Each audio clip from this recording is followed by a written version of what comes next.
Tai ką, toks sukanotas šaltas rytas, jau beveik nors, aišku, dar plius 4. Tai šiandien greita sriuba. Kuo yra greita? Na, aišku, kol vištiena išvirsta. Kokia čia dabar vištiena?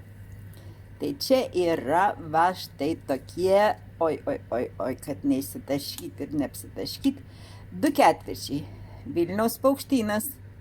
Jis tik skanus. Ir tikrai viskas toliau, viskas sudėjau iš karto. Morkas, kad suminkštėtų kuo daugiau, nes ir mamai patinka, ji nemėgsta ten tų gabalų plaukiojančių, tai jos turi sukrysti. Nu, vištiena maždaug kiek? 30 minučių, patikrinsim, ar ne?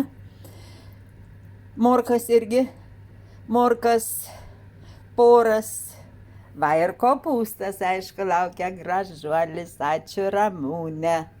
Vištiena, ačiū Dangutė. Iš parduotuvės, aišku, ačiū Dangutė, vis tiek. Krapai Ramūnė, viskas ne va, kaip tautiečiai lietuviai gyvenam. Ačiū žmonės, kurie dar užaugina viską. Svagūnas irgi iš Ramūnės, nu ką, šaunuolė, ten gali nusipirkti. Kol dar jin turi, aišku, tai dar spėjau šiek tiek. Bet morka, tai žinokit, koks kvapas, tai ne parduotuvės. Nu, fantastika, vien tik tai skuti. Ir kvepia, jau kvepia, tikra morka, kaip senais gerais laikais kaime. Tai va, tai kopūstas laukia. Paskui aš į gale, tai ištrauksiu vištieną. Kai išvirs, patikrinsim. Čia įdėda dar truputį druskos.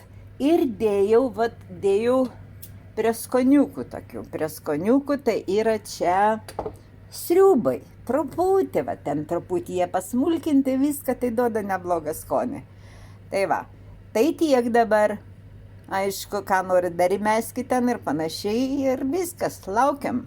Ateisim pasižiūrėti toliau. Iki.